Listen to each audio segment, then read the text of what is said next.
on. Okay. All right. Questions for all band members together. Oh. We're all together. All right. Okay, very well. Yeah, So we are. So we are. Yeah, I don't want to be in your way. No, Make yeah, sure you're, we're- make all sure right, you're okay. safe. Okay. Okay, let me answer that. No, I'm just kidding. Go ahead. Nice. Well, there were a lot of band names that we had come up with, Ed and I, and actually, it was Vinyl Galaxians. Yes. I didn't even We know were going to that. be We the were gonna Vinyl be- Galaxians. Is this a Jimmy? rumor? Because I heard that you guys were going to be called Plastic Sandbox. And I didn't know if that was true or not. Well, it's not over, Tom.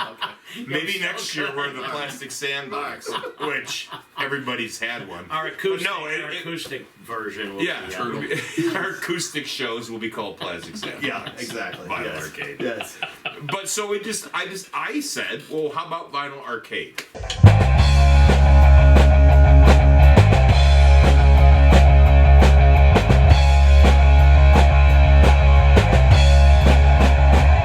I have no interest in being a band that just plays what other people play. But I think it's cool that we're able to put together songs that are everybody knows, but maybe not everybody hears at every other show. I always want to do something different. I really wanted to do something different. That's really important to me.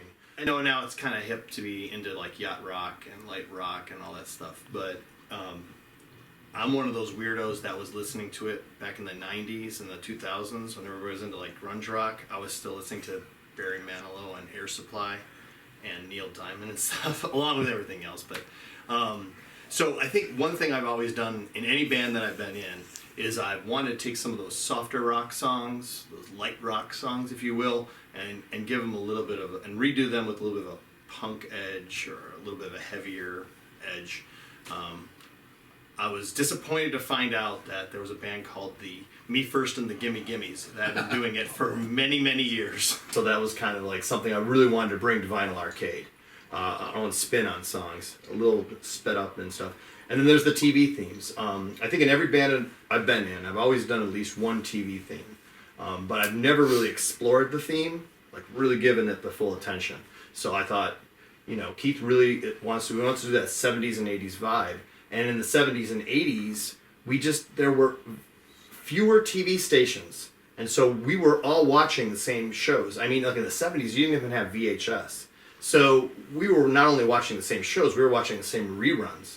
And that created these TV themes that we heard became part of our collective consciousness, just like the music we heard on the radio, especially for the 70s and 80s and the 60s. If we're doing a show set around the 70s and the 80s, then let's give them the full experience and integrate these TV themes. I think that's kind of where the genesis of the project came, and then as Jim and then Tom came on, then this blew up into what it is today.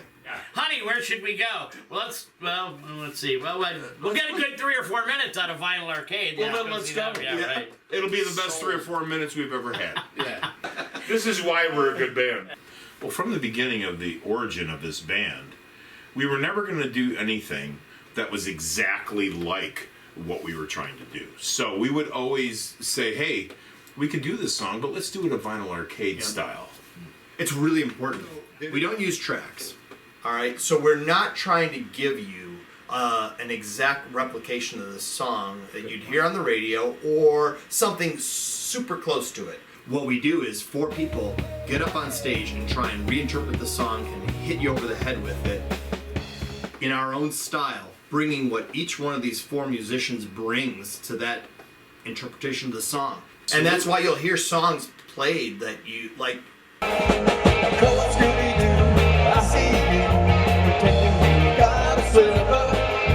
Okay, yeah, huge thing. Yeah, that's us as a band. As a band, as musicians, we all love know each how other to and we- we know how to help each other out. Right? Oh, Thank you. yes. Yes. We do. We all need to help each other. We all lift. We do. In my opinion, in our opinion, it behooves us to reach out to our brothers and sisters in the other bands and promote them. Absolutely. And because there's enough gigs for everybody, there's enough variety in different bands. Right. And Jim, we got to give a shout out to that dude over guy there. right here. This guy right here. So He's a one-man band promoter. Exactly.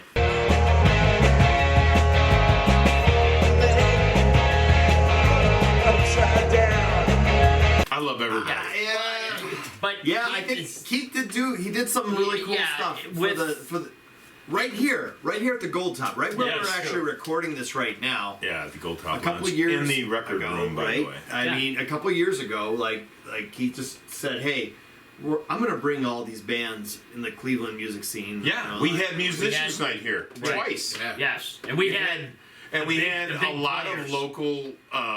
Some of my favorite musicians of all time are local musicians, and they were all here.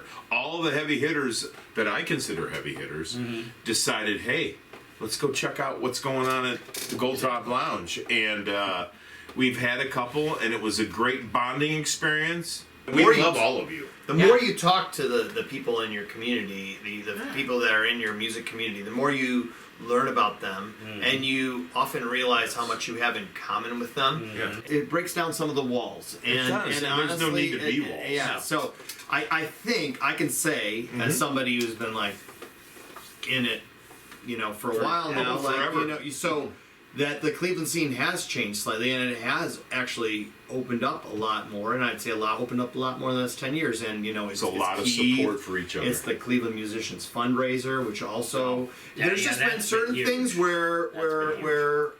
where people have gotten together and actually worked together as musicians for a good cause, and I think it's brought the community together. I can't say that it's always been like this. I but love you guys.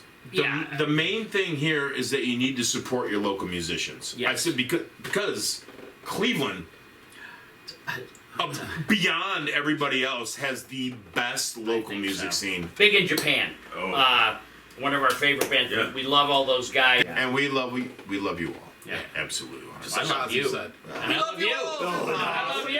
Guys, I love these guys. Come on. yeah, well, The better way to do it is to, help out your fellow musician friends. If you got to take a gig for free, take that gig. Yeah. Right. That gives you experience in front of a crowd. Yeah.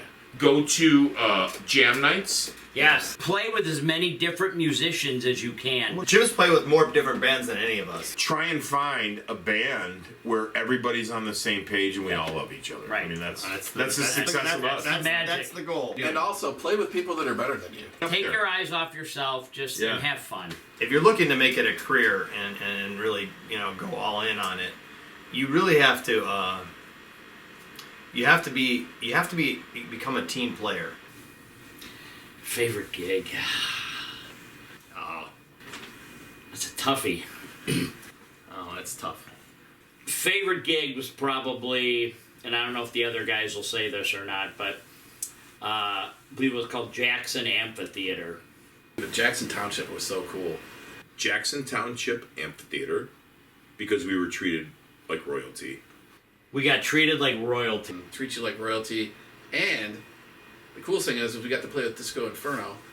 And they were so gracious and so freaking cool. And they were awesome to us. Jackson for the experience. The guys running the sound were fantastic. The guys running that video board were fantastic. The lighting was fantastic. I mean, it was just like the closest thing I've ever played to where, I felt like a real rock star. It was very cool. It was the first gig we did with Tom, because that elevated this show to a whole nother level. And when Tom was there, and at the first show, and I remember listening to the recording, I'm like, oh, okay.